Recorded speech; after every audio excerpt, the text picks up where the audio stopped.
Hello and welcome, Frederico Heliodoro. So today we have with us a musician from Brazil, a bass guitar player, guitarist, producer, composer, many different fields, traveled all across the world. So we're super excited to talk to you. And the first thing I'd like to ask is, I didn't go into too much depth for an introduction because I wanted to kind of leave that to you. Can you tell our audience a little bit more about how you got started playing and what your role in the industry is? Wow, yeah, sure. That's a long story, of course, but I started playing when I was like 9 years old. I started playing bass, and my dad is also a musician, and he taught me basically like all my fundamentals, everything I learned when I was a kid, like that I brought it with myself until now, and I've been like doing a lot of stuff since long time ago. Like I had my first band when I was 13. It was a rock band. And after that, I started developing like my own thing. I write music since I was really young. And I have 5 albums now. I'm producing my next one that is going to be released this year. I think so. And I started playing like more instrumental music, jazz. I lived in New York for 3 months in 2010. And my first 4 albums and projects were instrumental, even though I was like singing melodies and stuff. But my latest and 5th album is my first album singing. It's called Acordar, and it's everywhere. Acordar means to wake up. And it was a really nice moment to to do this record singing my own songs, because I write lyrics since way before, but I was so involved with instrumental music that I didn't never thought about recording an album with singing songs and stuff. So that's a little bit of it. Yeah, for sure. You mentioned that you went to school for a time in New York. Can you tell us maybe a little bit about how the music scene where you're from differs from other places in the world? New York, for example. Cool. Yeah. I grew up I was born in Rio de Janeiro. I grew up in Belo Horizonte. That is a city, the capital of this state, Minas Gerais. I don't know if you can see this. Mm-hmm. Yeah. And I grew up there and lived there until like 2019. And in 2019, I moved to São Paulo. So I always lived in São Paulo and Belo Horizonte from my from when I was a teenager until now. And I always hung out with musicians that played jazz and rock and Brazilian music as well. And by the time I lived in New York, I was studying popular music in my federal university in Belo Horizonte. And my mother moved to New York. And then I spent 3 months there living with her. And I didn't study in any particular school. I was just doing private lessons with musicians from there, and going to gigs every night to watch people playing, and I learned so much doing that, like practicing 4 hours of upright bass every day, maybe a little more, maybe a little less, and also hanging out with all the musicians at the jam sessions and everything, and practicing and seeing people playing and getting inspired. It was crazy. And then I came back to Brazil feeling a bit depressed, but my life got back on track again, and here I am. So does the process of booking gigs or playing shows in Brazil look different from how it was when you were in New York? No, I think the lack of venues is something that exists in everywhere. Like, but in New York, they used to have, before the pandemic, they used to have like lots of like more venues than in Belo Horizonte, the city I used to live. And here in São Paulo, before the pandemic too, we had like lots, like 10 or 20 venues where you could go and schedule a gig and play. And I ended up not playing too much in these cities for the last 4 years because I started playing with Kurt Rosenwinkel. And we toured the whole world like during these 5 last years.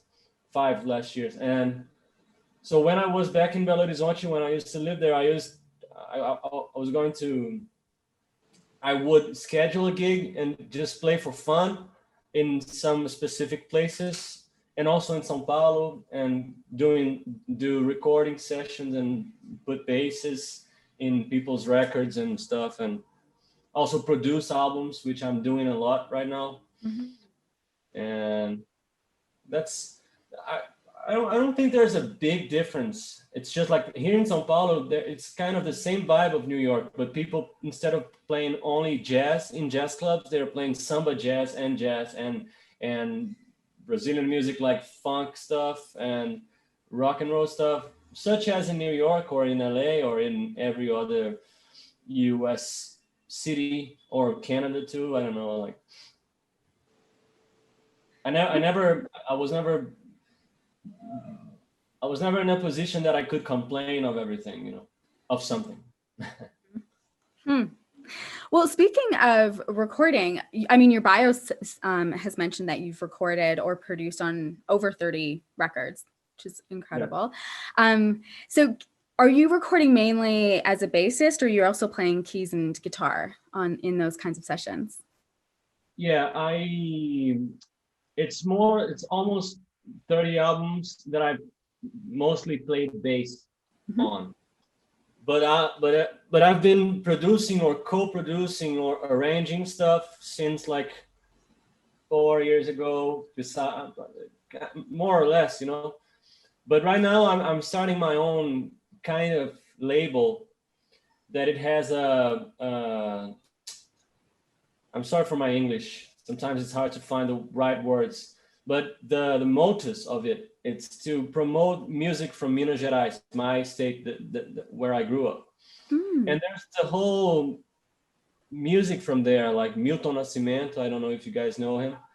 And it's like a big artist from there that worked with Wayne Shorter, and Joe Zawinul from Weather Report loved him also. So they all collaborated together in the 80s, I think. And so there's this kind of legacy that we have there. And also like from various other artists.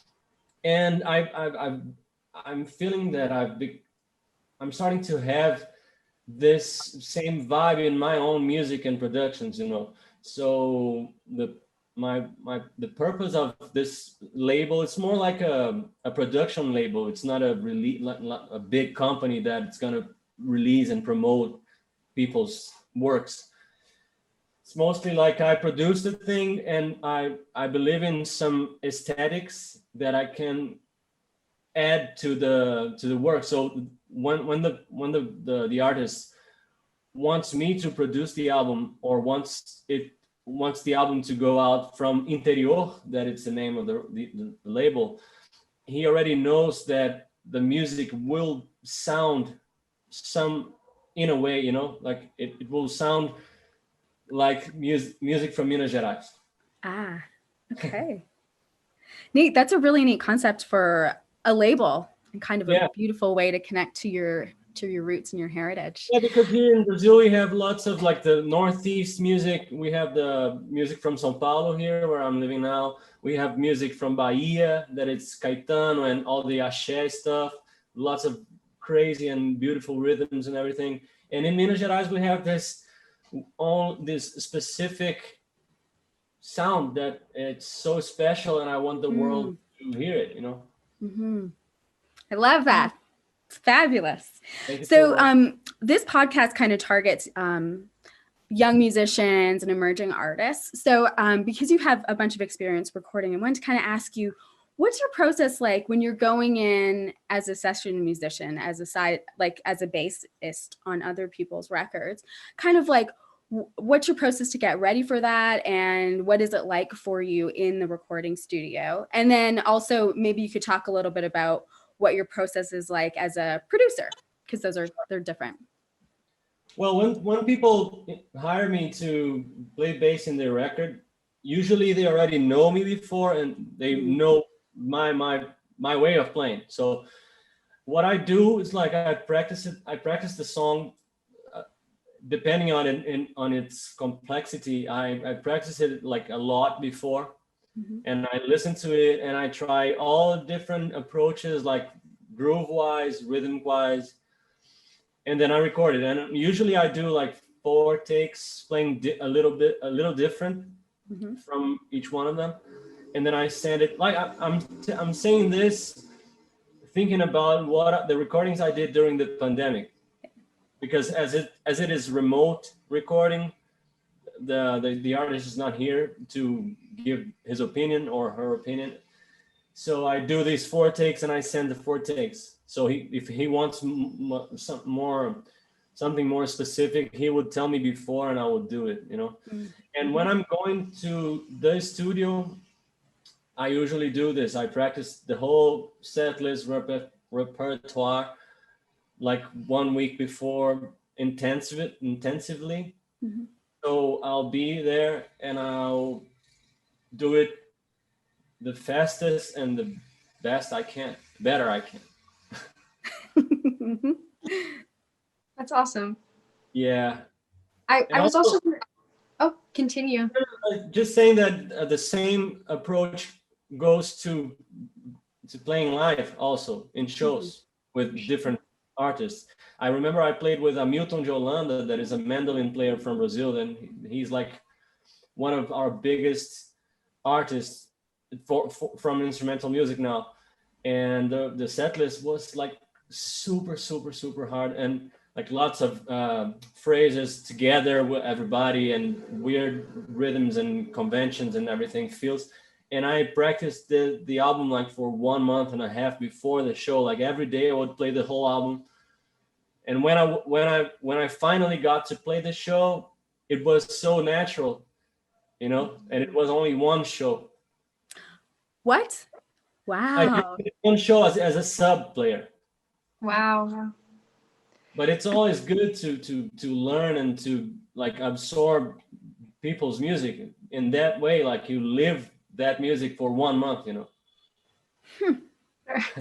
That's awesome. I wanted to ask you a little bit more too. You said most of the people that hire you, they know you, they're familiar with your playing. So how have you found the best way to meet other musicians and network and have your music be heard so that you can be hired?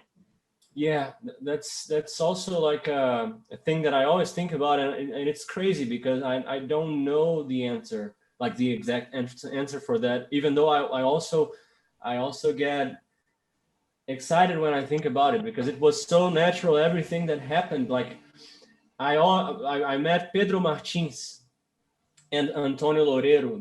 They are my big friends. Pedro is from Brasilia, capital of Brazil, and Antonio, we used to live in Belo Horizonte together and play together. So I met Pedro in 2010 and we played together in 2011 and we kept playing together until now. But in 2015, he won the guitar competition of the Montreal Jazz Festival. And one of the awards was to record an album in Switzerland, which we did in 2016. We started recording his latest album, Vox, there. And Kurt Rosenwinkel was the producer. And then we were all together in the studio in Switzerland and recording the album. And then Kurt invited us to join his new band that was going to do a release tour of his latest, not latest, but the one he released before the last one, Kaipi album. And then we started playing together, and to play with Kurt Rosenwinkel gives you lots of opportunities to meet people. People come to you to talk and stuff, and then you meet lots of people. But before that, I don't know, I think like the fact that I did my first albums when I was a little bit younger, and I got a little bit of visibility in Belo Horizonte and São Paulo, and I always talked to people that I admired. I always wrote them online and sent them my songs and stuff. I was a bit boring also. But I don't know, everybody does that, and if people like your music, they will correspond. And that's what happened a little bit with me, like, and with my friends and people that I play with. And that's why I was curious, and I asked Maddie, how did you know my work and stuff, because it's always a really nice surprise when people come to you and invite you to do a podcast. Yeah, for sure. And through social media, I mean, that's a great tool. Yeah. Like, what would you say to a young artist that wants to get out there? What would you recommend that they do to gain more visibility or be seen, or like what you were doing? Well, I think I would say that to start the thing, he has to practice a lot and listen to all kinds of music and be super open and try to find a path that it's one of the hardest things in the world, a musical path, a style, a voice. And I'm not saying that I have it, I'm still looking for it, but this is one of the main things for me that calls my attention when I see someone. And I believe it's the same with a really famous artist, It's what makes us interested in each other. And second, I would say that you have to be, we say here in Brazil, like wood face, cara de pau. Like you have to show yourself, like in a good way, of course, but try to connect with people all the time, and mostly with people you connect with before, like people you like, people you admire, and then you send them a demo. I remember I was talking to Genevieve Artadi since like 2013 or something, and I finally met her in 2017 when I was playing with Kurt at Birdland in New York. And we ended up like doing lots of stuff together. We had a band together. We played in Germany, and we played in San Francisco, and we played in LA, and we wrote songs together. So this is beautiful, because especially for a Brazilian, that it's like from a country in the South American stuff, it's so beautiful to connect and to feel that it's how to say that they feel the same way about you, Reciprocated. Yeah. Okay, let's talk a little bit of bass. So I think that for a lot of people, for a lot of bassists, soloing can be a little bit of an intimidating experience. And I checked out a bunch of your solos. I stalked you a little bit and listened to your playing, and you seem very proficient at soloing. And so as a mostly self-taught musician, kind of what would you say players could do to develop their ability soloing wise? Well, I don't know if it's a lie or truth, but I heard that Tom Jobim, do you know Tom Jobim? Mm-hmm. He used to say something that you have to be surrounded by people that are better than you all the time. You have to try to be with people better than you, not in a toxic way, because nowadays we have to worry about that too. And then I think that's it. Like my you have to practice and be focused and listen to music. And I love to think that the blues and rock and roll foundation that I grew up with helped me to have the style I have now, have the way of playing I have now, because I would never say that I am that I play jazz, like jazz, bebop lines, maybe a little bit of it, but Kurt is a big influence, and Pedro is a big influence, and my dad is a big influence. So I always do this, like I connect influences, like my dad with Hendrix, with Kurt, with Pedro, with and Joe Zawinul, and I don't know, Lady Gaga, and Little Dragon, and Milton Nascimento, and all these guys from Minas Gerais, because they have a melodic sense that also I use so much when I'm soloing, you know, the way I try to express the kind of melody that I'm always looking for and always aiming to play is the melody that it's going to be a Brazilian melody, even though it is in a jazz context or a rock and roll context, you know. Context, not contest. I'm sorry. Okay. Oh, so that's a really interesting way to kind of infuse more of yourself and your heritage into the sound of the music. I love that. That's cool. Very cool. I also read that you created a composition methods course that you're doing online.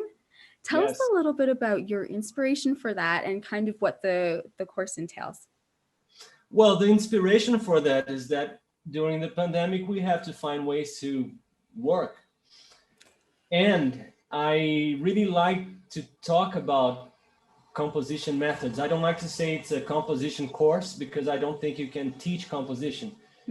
Like popular or jazz or Brazilian composition, rock and roll composition and stuff. But you can use methods. Like I used to ask my students for an exercise. So I give them one chord progression, like 4 chords, and I ask them like for 3 melodies on the same chord variation. So they will improvise until they find a melody that will repeat, and there's like ways that he or she can create in a way that it's kind of methodic, you know, even if it sounds a little bit mechanic. I think it helps if I get these 4 chords and I can create instantly 3 melodies, 3 different melodies. Like one melody would be more repetitive. The other one would be more full of ups and downs. And the other one would be rhythmic, you know? So this is just one example of what I teach in this course. And it's been interesting too, because it's challenging to figure out ways to make the student think about it. And like when you have a song, when you have a part maybe, and then you can play this fast, slow, in odd meter, or with different drum grooves. You know, you can do like a bossa nova groove and you do like a backbeat groove. So it's super wide, the all the possibilities you can use in just one song or just one part, not only a song, like a full song. Oh, for sure. And me and Lisa also wanted to ask you a little bit about your social media following. Was that something that was intentional for you and your career to build that and that really be a platform for you to network, or is that something that kind of just followed naturally? I remember I downloaded Instagram in 2011, and we used to use it just to put filters on our pictures. I would never post, and people would never interact at that time. And then really quickly, it started to become the social network we have now, and I just kept using it. And I don't like doing gigs and traveling and meeting people and following people, and people were following back and posting nice stuff. Like right now I'm posting basically just videos, but before the pandemic I used to post more pictures than videos, and the pandemic changed everything, right? I think in Canada things are a little better, but in Brazil it's kind of a drag. But so I think it was a natural thing, my whole involvement with Instagram and Facebook. Right now it's not that good, but Instagram is helping me a lot to get students and to get people who likes my music, and I love it. I try to. Right now I'm doing this thing like I'm posting. I try to every day to post a small 30 seconds composition idea that I come up with like at that exactly that very time, you know. Mm-hmm. Wow. Yeah, cool. I listened to a bunch of those. I was really enjoying how much you were posting and just being able to catch a glimpse of it all. Yeah, sometimes I think I'm like over posting. Well, I mean, I loved it. It was cool. It's cool. And I was like, oh, I should probably post more. I got inspired by what you're currently doing. Yeah, I was inspired musically. So for sure, it's a great tool to use. And the last thing I wanted to ask you was, as you know, this podcast is geared toward youth and musicians who are just starting out. So is there one piece of advice that you would give to today's youth that are just beginning in music? Or maybe like what would be your advice for yourself when you were just starting out? Well, I wish young musicians would always practice, and try to master whatever they want to do, like bass, drums, keys, production, arrangement, maestro, well, how do you say that? Whatever. I think this is the main thing, to be involved and to practice. And then to be open-minded to art in general. Mm-hmm. And I don't know, to work hard, because the world is changing.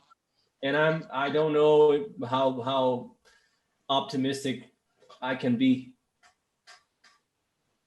Yeah, for sure. And I hope great advice. Sorry, say that one more time. I hope it will get better. Mm-hmm. But we have to work hard, even now more than ever. No, absolutely. Great advice. Thank you so much, Frederico. We loved having you and hearing your story and your advice. So amazing. And I think this is going to be helpful for a lots of young musicians, especially those who are drawn to different styles. And so thank you so much. Mm-hmm. Thanks for coming. Thank you, Maddie. Thank you, Lisa. Thank you, Jump Music Initiative podcast. Thanks so much. Fabulous. Bye. Bye. Yay. Awesome. Cool.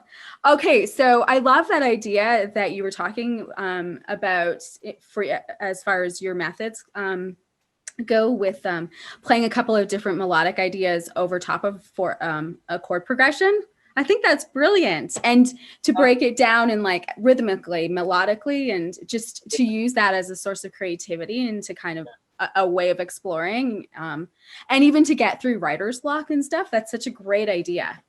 Totally. Yeah. I don't teach I never approached lyric writing, because that's also that's another world. But the song thing is super interesting when you do, like, sometimes I use the simpler, the harmony of all the pop songs, that it's kind of shitty, and also from Let It Be. That's it. Oh shit! And then you create 3 melodies on top of that. Yeah. And you can put it like super fast or super slow. It doesn't matter how you do it. It's just 3 melodies. And then you bring this to all other harmonies that you want to find. If you have like a cool chord progression, and you try to find like 4 melodies for it, different ones. Mm-hmm. Yeah, I love that. I think that's even just a great idea to throw into your practice regime, just to be spurring on your own creativity every day. Yeah. Super great. Yeah. Thanks so much. Yeah. So great to have you. Thank you. I know Maddie plays piano and sing. And what do you play, Lisa? I didn't see your Instagram. My main instrument's bass, and then I also play piano and guitar. But yeah, my major is bass. Cool. Yeah. Thank you so much. It was a huge pleasure.